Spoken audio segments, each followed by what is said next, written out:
गरीब लड़के को उसकी प्रेमिका थार गाड़ी गिफ्ट कर देती है। लड़की बेहद ज्यादा पैसे वाली थी, बेहद ज्यादा सुंदर थी। वो उस लड़के के सारे खर्चे उठाती थी, उसको नया फोन दिलवाती है। वो जो मांगता लड़की वो उसको दे देती थी और लड़की उससे शिद्दत वाला प्यार करती थी। लेकिन आप सोचकर हैरत में पड़ जाएंगे, क्या जो लड़की इतना सब करती थी उस गरीब लड़के के लिए, वो लड़का उसी थार गाड़ी में जो उस लड़की ने गिफ्ट की थी, उसी थार गाड़ी में उस लड़की की हत्या कर देता है। और हत्या करने के बाद लाश को ठिकाने लगा देता है। पुलिस को लाश मिलती है और लाश का अंतिम संस्कार कर दिया जाता है। अज्ञात में लड़का किसी और मामले में जेल चला जाता है। किसी को भी कानो कान खबर नहीं थी कि यह हत्या लड़के ने की है और ये लड़की की बॉडी ये इस लड़की की है। परिवार के लोग अपनी लड़की को ढूंढने में लगे हुए थे, उनको नहीं पता था कि उनकी बेटी के साथ क्या हुआ है।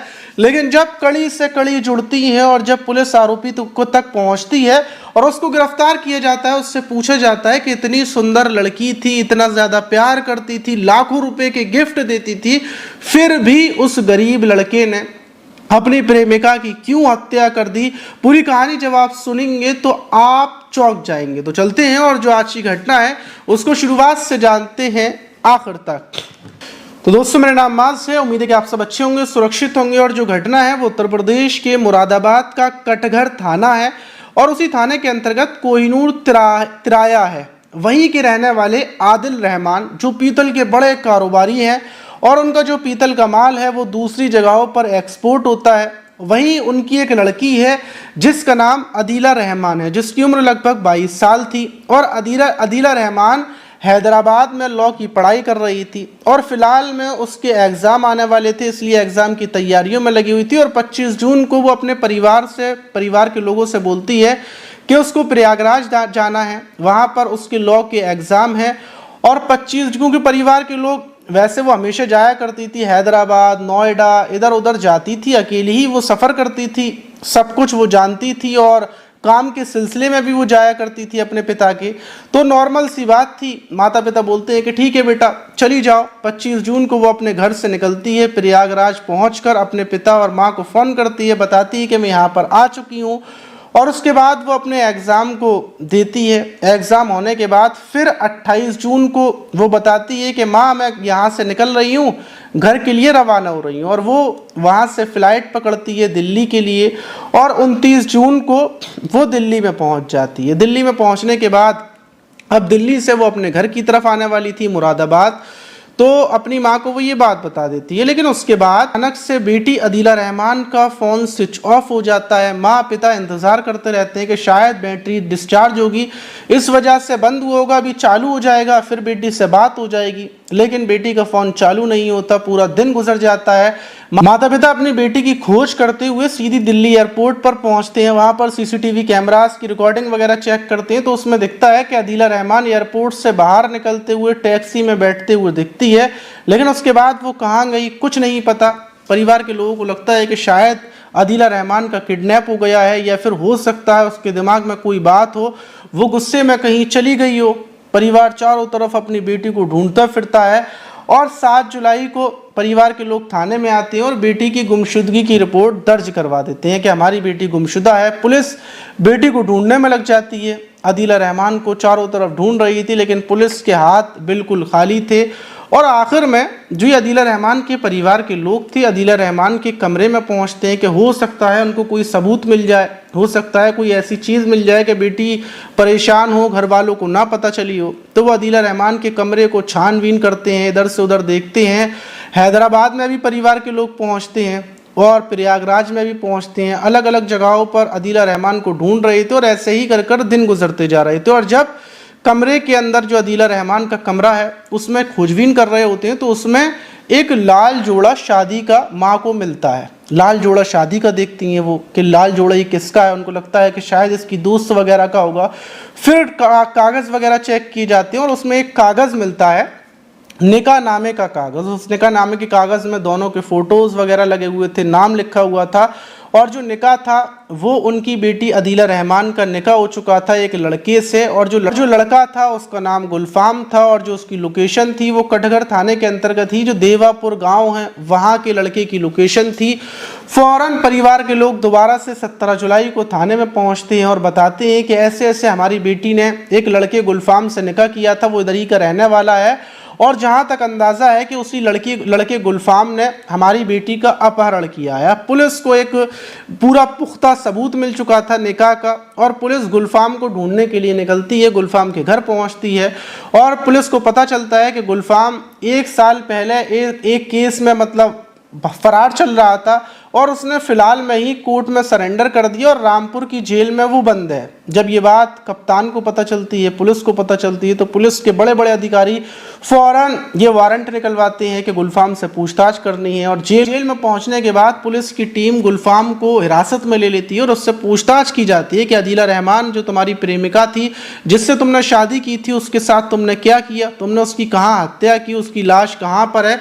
जब सख्ती से पूछताछ की जाती है तो गुलफाम टूट जाता है, और टूटने के बाद जो कहानी वो शुरुआत से आखिर तक बताता है उसको सुनकर हर कोई चौंक जाता है। और जो पूरी कहानी निकल कर आती है तो कहानी ये आती है कि जो अदीला रहमान थी इंस्टाग्राम चलाया करती थी, 1.5-2 साल पहले की बात है। गुलफाम भी इंस्टाग्राम चलाता था, और इंस्टाग्राम पर ही इन दोनों की SMS के ज़रिए मुलाकात होती है, एक दूसरे से बातचीत करते हैं। ये बताता है कि ये भी यहीं का रहने वाला है, और ये गुलफाम मेहनत मजदूरी करता था। दूसरी तरफ ये जो अदीला रहमान थी ये पैसे वाली थी, इसके पिता पैसे वाले थे, तो दोनों की करीबी होती हैं, फिर मुलाकात होती है, फिर उसके बाद प्रेम संबंध हो जाते हैं, मतलब एक दूसरे को प्रपोज कर देते हैं। वक्त गुजरता जाता है, और फिर ये जो अदीला रहमान थी ये बोलती है गुलफाम से कि मैं तुमसे शादी करना चाहती हूँ। गुलफाम भी इससे प्यार करता था, और ये लोग अजमेर में जाकर वहीं पर निकाह कर लेते हैं, क्योंकि अदीला रहमान एक आज़ाद लड़की थी, कहीं भी आ जा सकती थी। अपने मतलब हैदराबाद में इसका रूम था जहाँ ये पढ़ाई कर रही थी, वहाँ जाने की ये कहकर निकलती थी, और इसके साथ गुलफाम के साथ इधर उधर घूमती फिरती थी, क्योंकि पैसे की कोई कमी नहीं थी। और ये लोग नोएडा में एक कमरा किराए पर भी ले लेते हैं, एक कमरा, और वहीं पर ये लोग रहते थे हफ्तों के लिए। और जब भी ये काम के सिलसिले में नोएडा जाती थी तो गुलफाम के साथ ही रहती थी। गुलफाम बताता है सब कुछ ठीक ठाक चल रहा था, और जब इन लोगों का निकाह होता है अजमेर में, तो उसके बाद जो अदीला रहमान थी वो थार गाड़ी गिफ्ट करती है गुलफाम को, क्योंकि गुलफाम को थार गाड़ी देखकर उसका सपना था थार गाड़ी चलाने का। इसलिए अदीला रहमान अपने प्रेमी का, अपने पति का सपना पूरा कर देती है। अभी इन लोगों ने अपनी शादी के बारे में किसी को नहीं बताया था, ना अपने अदीला रहमान ने अपने घर पर, ना गुलफाम ने अपने घर पर। वहीं जो ये गुलफाम था ये अदीला रहमान के साथ अलग अलग जगहों पर ये साथ रहता था, लेकिन ये कभी कभी अपने घर जाता था। गुलफाम बताता है कि अदीला बिल्कुल भी ये पसंद नहीं करती थी कि गुलफाम अपने घर पर जाए। वो ये बोलती थी कि तुम अपने परिवार से रिश्ता नाता तोड़ दो, जब वो तुम्हारा किसी चीज़ में साथ नहीं देते, मैं तुम्हारा हर चीज़ में साथ देती हूँ, तो उन लोगों से रिश्ते नाते तोड़ दो। लेकिन गुलफाम अपने परिवार से रिश्ते नाते नहीं तोड़ सकता था, वो अदीला के साथ बस ऐसे ही रह रहा था। अदीला उसको पैसे देती थी, उसके खर्चे उठाती थी, सब कुछ ऐसा ही चल रहा था, और जो विवाद चल रहा था वो सिर्फ इसी बात को लेकर चल रहा था। और गुलफाम बताता है क्या 29 जून को जब अदीला आती है तो मैं थार गाड़ी से उसको लेता हूँ, क्योंकि वो जा रही थी मुरादाबाद की तरफ, तो मैं टैक्सी से उसको उतार कर अपनी थार गाड़ी में बिठा लेता हूँ।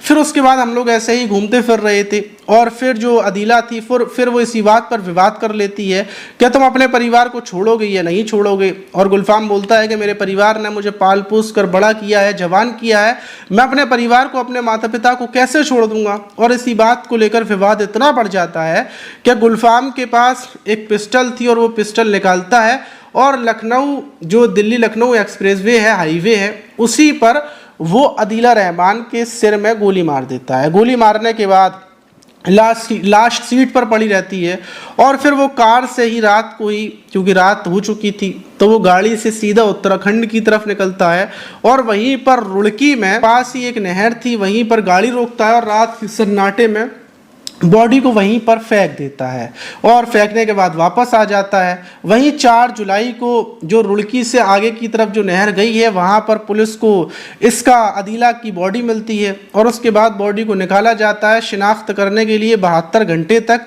पुलिस बॉडी को रखती है, लेकिन जब अदीला रहमान की शिनाख्त नहीं हो पाती तो उसके बाद अदीला का अंतिम संस्कार कर दिया जाता है, मतलब ये मानकर कि मतलब ऐसे ही है, मतलब कोई इसका परिवार वगैरह नहीं है, शनाख्त नहीं हो पा रही है, इसलिए कर दिया जाता है। और फिर ये जो गुलफाम था इसने हत्या कर दी थी। फिर ये अपने घर आता है, अपने दोस्त के यहाँ पर 2-3 दिन रुकता है, फिर ये सोचता है कि आखिर क्या करे।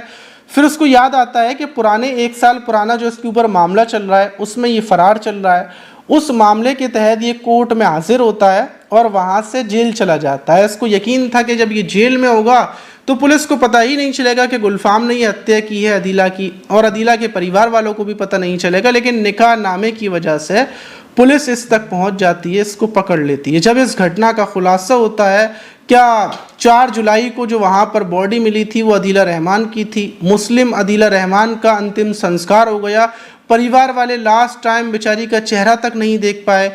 जो अदीला रहमान अपने प्रेमी से प्यार करती थी, जो थार गाड़ी उसने गिफ्ट की, उसी थार गाड़ी में उसकी हत्या कर दी गई। मतलब ये बात अदीला ने कभी नहीं सोची होगी। जब वो एजेंसी पर नई गाड़ी की ओपनिंग कर रही थी, जब वो तालियां बजा रही थी, जब वो खुशी के साथ अपने प्रेमी को वो थार कार गिफ्ट कर रही थी, उसने कभी नहीं सोचा होगा इसी थार के अंदर उसको मार दिया जाएगा और उसका प्रेमी उसको नदी में उसकी लाश को फेंक देगा।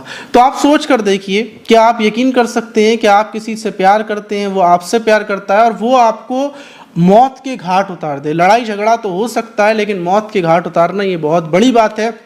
और ये जो घटना मैंने आपको बताई, इससे आपको एक चीज़ ये भी सीखने को मिलती है कि आप ज़बरदस्ती किसी के ऊपर प्रेशर बनाकर वो चीज़ हासिल नहीं कर सकते। अगर आप लड़की हैं, आपको कोई दिक्कत है किसी से, तो ज़बरदस्ती उसके ऊपर प्रेशर बनाएंगे तो वो चीज़ आपको हासिल नहीं होगी, बल्कि आपकी जान की लाले पड़ जाएंगे, जैसे अदीला की जान के लाले पड़ गए और अदीला को अपनी जान देकर ये मामला ख़त्म करना पड़ा। इस घटना के बाद परिवार का रोते रोते बुरा हाल है। इसमें मैं तो ये भी कहूँगा कि अदीला के परिवार वालों की भी गलती है। उन खैर वो गम में डूबे होंगे, लेकिन उनकी गलती है अगर वो अपनी बेटी के ऊपर ज़्यादा नज़र रखते, अकेला ना आने जाने देते। थोड़ी बहुत नज़र रखना ज़रूरी बनता है। ये भी नहीं है कि आप अपने बच्चों पर भरोसा करते हैं तो उनको आज़ादी दे दें। आपके बच्चे भरोसे के लायक हैं, लेकिन दूसरे लोग जो आपके बच्चों को शिकार बना रहे हैं उनसे बचाने के लिए आपको नज़र रखनी पड़ती है। तो इस घटना से आपको ये भी सीखने को मिलता है कि अपने बच्चों पर, अपने परिवार पर नज़र रखें।